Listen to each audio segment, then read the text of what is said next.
Terrorism is antithetical of everything that the world stands for. All its forms of and manifestations must be resolutely opposed. The sanctioning of global terrorists by the United Nations should also not be impeded for political reasons.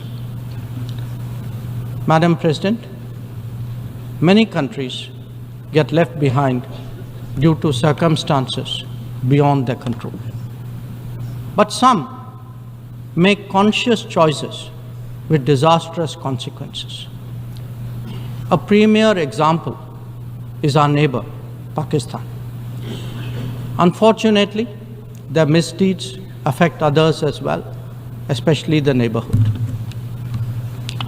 When this polity instills such fanaticism among its people, its GDP can only be measured in terms of radicalization and its exports in the form of terrorism.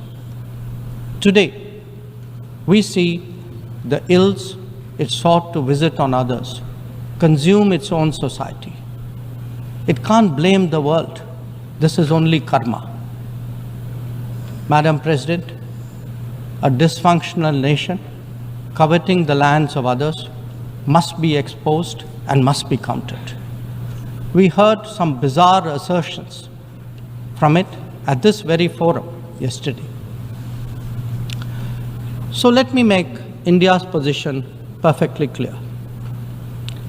Pakistan's cross-border terrorism policy will never succeed, and it can have no expectation of impunity.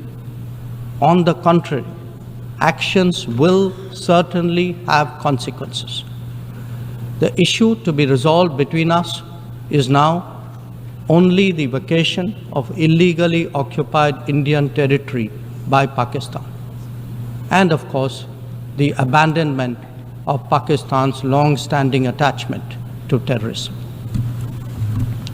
Madam President, the global order is inherently pluralistic and diverse.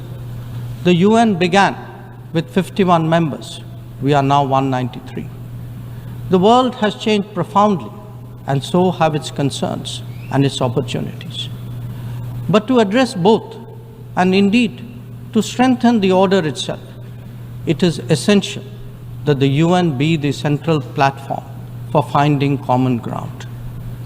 And that it certainly cannot be by remaining anachronistic. Large parts of the world cannot be left behind when it comes to deciding the key issues of our times.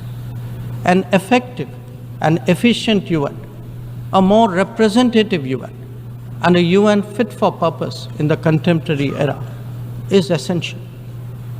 Let us therefore send out a clear message from this UNGA session.